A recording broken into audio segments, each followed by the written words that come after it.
this video, I'm going to do an analysis on Dropbox through some of DBX. We're going to be looking at the competitive advantages, the risks, the moats, and almost everything about Dropbox, giving you just the facts and no opinion. So let's get to it.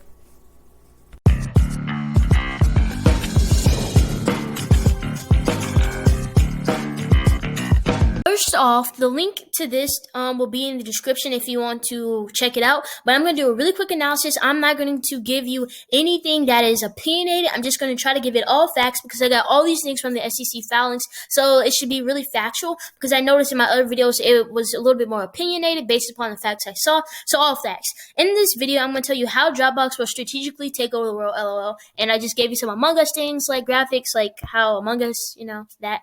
So this is how they make money through subscription. Dropbox subscription plans. You see their plans, and so those are subscription plans. They also have basically the same thing for HelloSign, which is just subscriptions. So then this is the overview of the company. Dropbox Incorporation, the company, or Dropbox, is the world's first smart workspace. They were incorporated in May of 2007 as Evenflow Incorporation, a Delaware corporation, and changed their name to Dropbox Incorporation in October 2009.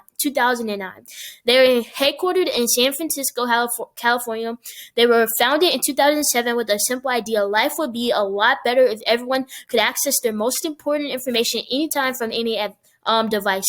Over the past decade, they've largely accomplished that mission, but along the way, they've realized or recognized that for most of their users, sharing and collaborating on Dropbox was even more valuable than storing files. Their market opportunity has grown as they've expanded from keeping files in sync to keeping teams in sync. Today, Dropbox is well positioned to reimagine the way work gets done. Their smart workspace is a digital environment that brings all of individuals and teams' content together with the tools they love, helping users cut through the clutter and surfacing what matters most. They focus on reducing the inordinate amount of time and energy the world wastes on work about work. Tedious tasks like searching for content, switching between applications, and managing workflows. They believe the need for their platform will continue to grow as teams become more fluid and global, and content is increasingly fragmented across incompatible tools, and work can be fragmented and distracting. Incompatible tools and devices. Dropbox breaks down silos, if pronouncing that correctly, by centralizing the flow of information between the products and services their users prefer. If they're not their own, in a world where using technology at work can be fragmented and distracting, the smart workspace makes it easy to focus on the work that matters. So that's the overview of the company. Remember, link in the description to this. Haha, got you. By the way, go subscribe to Ryan, the 14-year-old investor. And yeah, that's just me. I was doing research that was when I was editing this.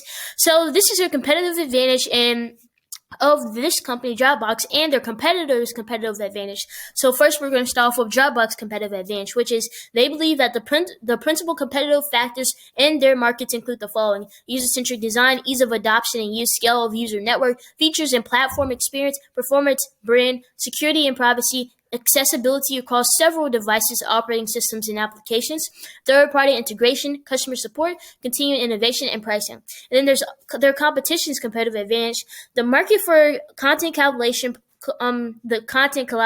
platforms is competitive and rapidly changing. Certain features in their platform compete in the cloud storage market with products offered by Microsoft, Amazon, Apple, Slack, and Google. And in the content collaboration market with products offered by Microsoft, Atlassian, which is a public company. I've researched it. I really do like it, but it's kind of overvalued in my opinion.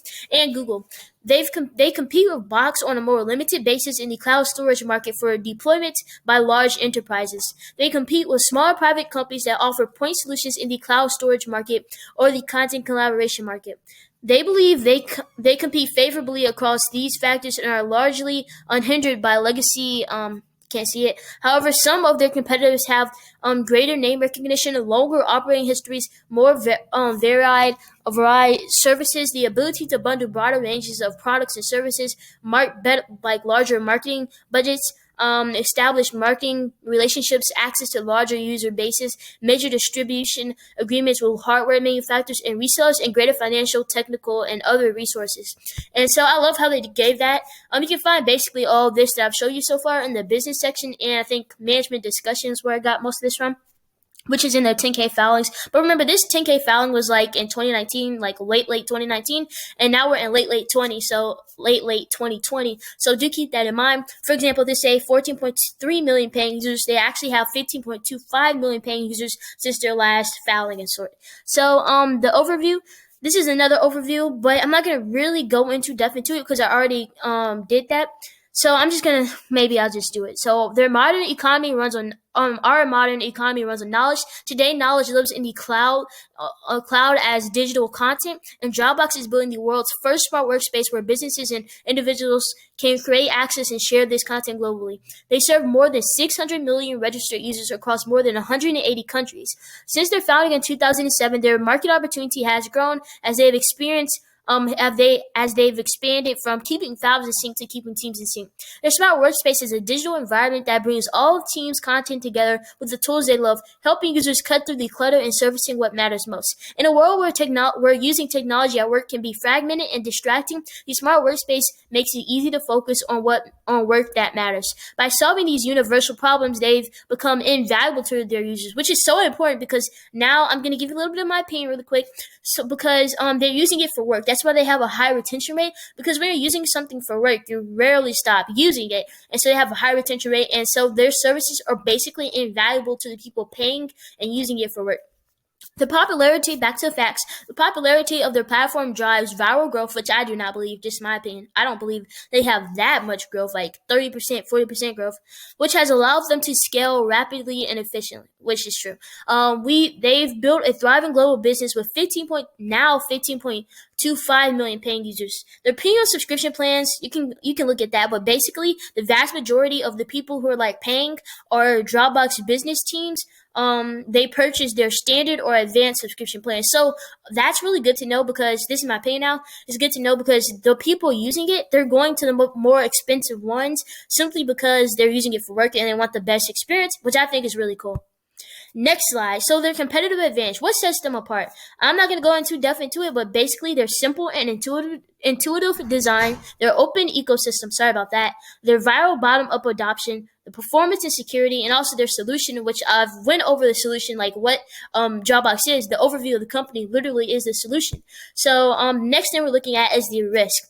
So you can look at all the risk, but basically it's hard for them to get like their users to paying users, and then their revenue growth rate has declined in recent periods and may continue to slow in the future. Their business depends upon I don't know how to pronounce that, of their platform across devices, operating systems, and third-party applications that they do not control. Simply put, that since they use Slack, Atlassian, if I'm pronouncing it correctly, Salesforce, Apple, Adobe, Microsoft, Zoom, a lot of different networks, IBM, Google, so many, they're listed all right here. Well, they don't really control that. So if something happens, maybe the prices of their services increase, I don't know, something can happen, anything can happen, and that presents a risk. Oh, one more thing from the slide.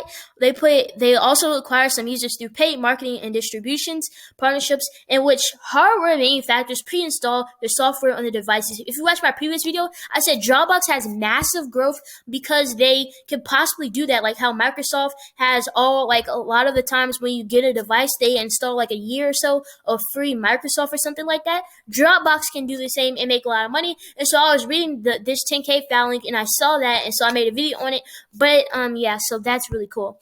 So their ability to retain so more risk, and I gave it that little Among Us graphic, dead body reported. So this is just risk. Their ability to retain and upgrade paying users, their ability to attract new paying users, those are the main ones, as well as the laws and regulations. As they expanded more than 180 countries, they're going to have more laws and regulations, and then general and economic market conditions, maybe like the internet, I don't know, just many different things that like that, but it really is out of their control. So the next thing I want to show you is this.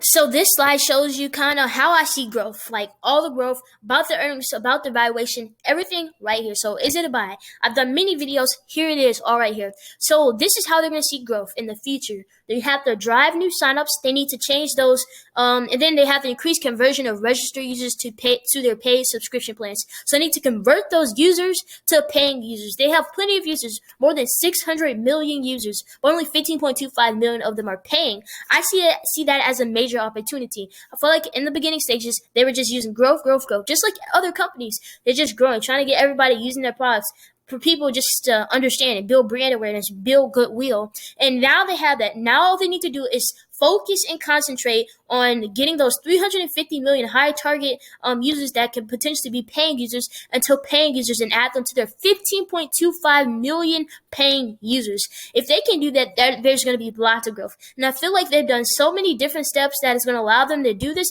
and it is growing. Slow, steady, compounded growth is amazing. Dropbox is going to be able to do that because they have the subscription plans, because they are growing. Maybe not at 50%, but they're growing pretty good, and I like that. The next thing I want to tell you is about the earnings. Since they don't have many paying users, what do the earnings look like? So the P ratio, they just became profitable this year. So the P ratio kind of looks, messed up, but it actually is better than what you think. So Andrew Latendry, you should check out his channel. I don't know if I'm pronouncing his name right. Check out his channel. The link will be in the description. Everything will be in the description. Andrew Latendry looked at some metrics, and he saw where the earnings per share that analysts, retail investors, everyone was using was wrong. So they actually have more like 89 cents in EPS rather than 23 cents. Go watch that. That's like so important to watch. And so what that means is that this intrinsic value that I've been projecting is actually way more, okay? So with this, with the regular projections of like 23 cents EPS, we get a fair value of $29. Think about if since we were wrong about that, they have 89 cents of EPS. That means that this company is extremely profitable, and that would also mean that the intrinsic value is super duper high. And I also have another calculation right here for intrinsic value, but remember, you can check this out yourself. This is amazing, like game changing. The next thing I want to tell you is go watch all 10 videos I've done on Dropbox previously. I have a playlist so you can just check out the playlist and watch it all. It's going to be very intriguing, but make sure you watch this EPS video first, because that was amazing.